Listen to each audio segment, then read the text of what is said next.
I'm not naive about the contradictions of America and the idea of pluralism, though.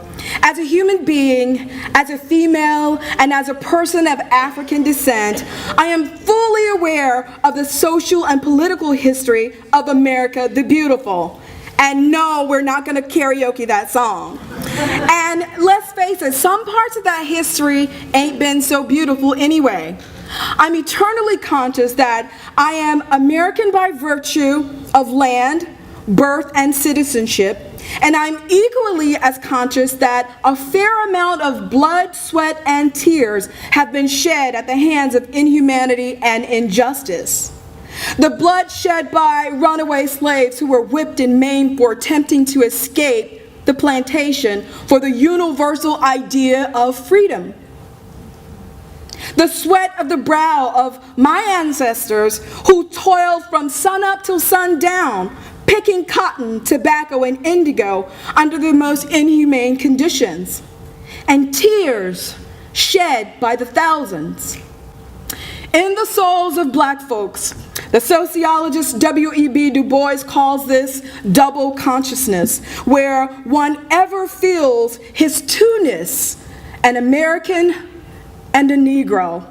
Two souls, two thoughts, two unreconciled strivings, two warring ideals in one dark body, whose strength alone keeps it from being torn asunder. His admonition was that even as Americans, black folks have a story to tell, and so they must lift every voice together and sing a new song that speaks of the joys, travails, history, and hope of black people. Some of you may know it, some may not, but it's a time to learn. Lift every voice and sing till love and heaven ring, ring with the harmonies of liberty. Let our rejoicing rise high as the listening skies. Let it resound loud as the rolling sea. Sing a song full of the faith that the dark past has taught us. Sing a song full of the hope that the present has brought us. Facing the rising sun of a new day begun, let us march on till victory is won. For those of you that didn't know that song, it is the Lift Every Voice and Sing, also known as the Negro National Anthem. But let's get back to the issue of local diversity. In 2010, as Associate Director of the Center for the Study of the Civil War Era at Kennesaw State University, I conducted an ethnographic study assessing African American attitudes toward the Civil War, Tell Our Story and We Will Come, in collaboration with Kennesaw Mountain National Battlefield Park to ascertain the thoughts, beliefs of African Americans as they relate to Kennesaw Mountain National Battlefield Park.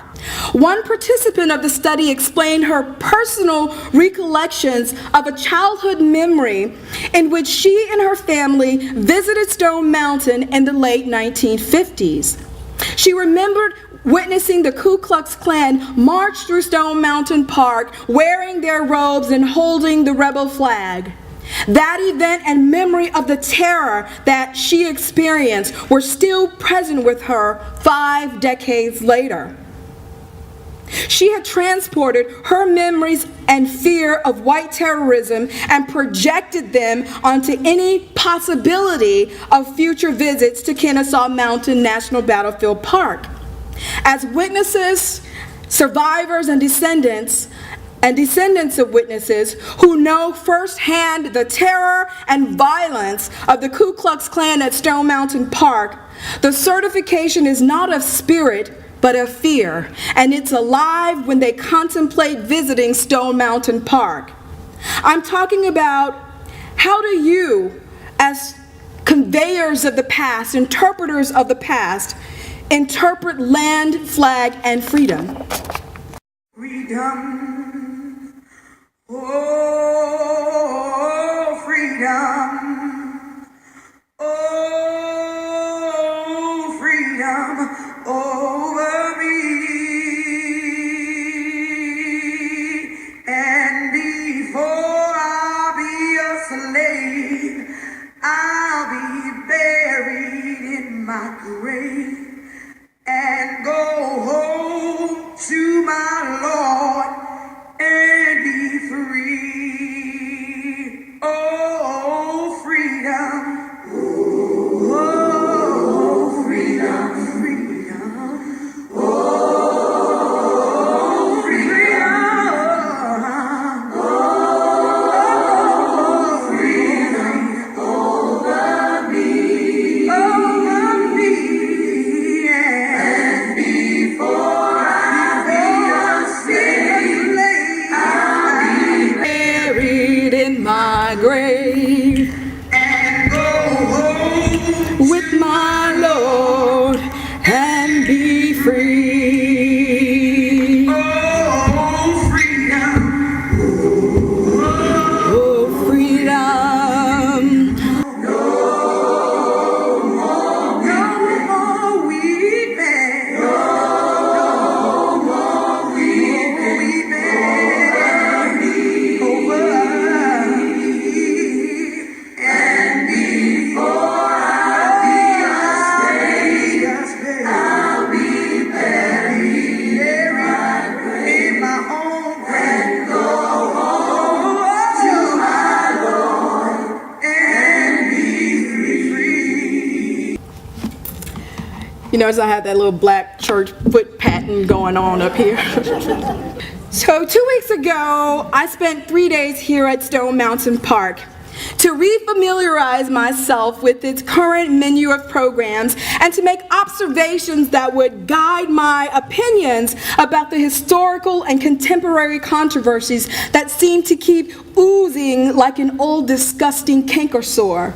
The programs designed to provide recreational, educational, and environmental purposes, they were great. They're great. It's the historical interpretation that proved to be somewhat problematic. I would like to take the time now and suggest the root cause or a root cause of many of the long-standing, racially charged, controversial issues here at Stone Mountain Park.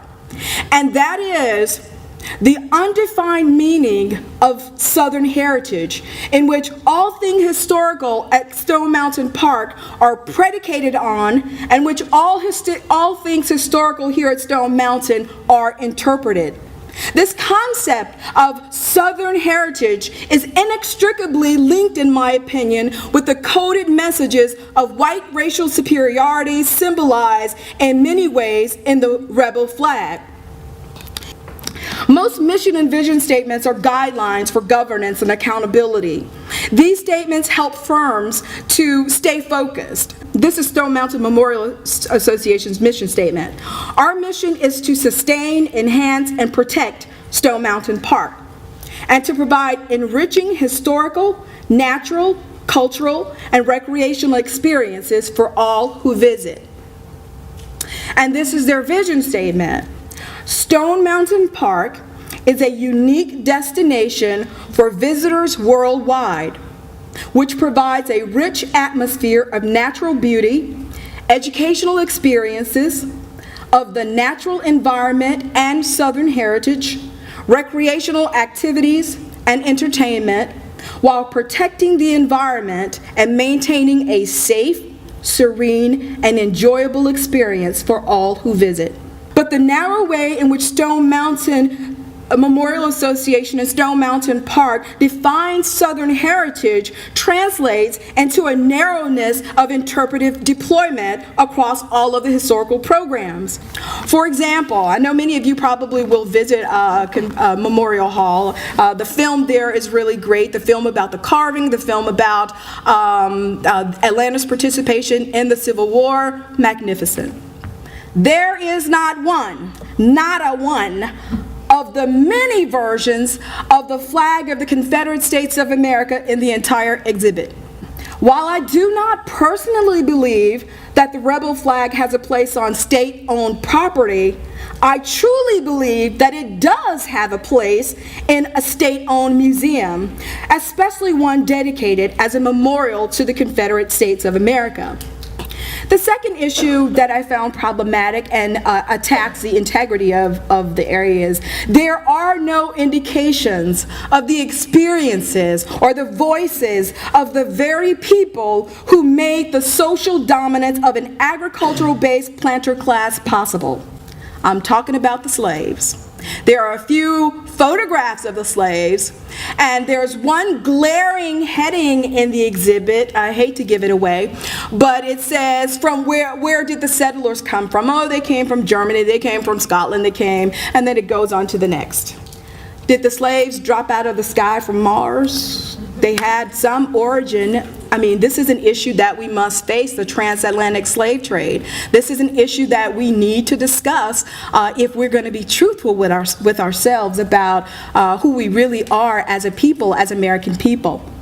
Is Southern heritage not inclusive of African American history and heritage in the South, and their experiences and contributions to the South's development, including slavery, the art forms that came out of slavery, dance, music, the blues, jazz, gospel, folk art, quilts, basket weaving, pottery?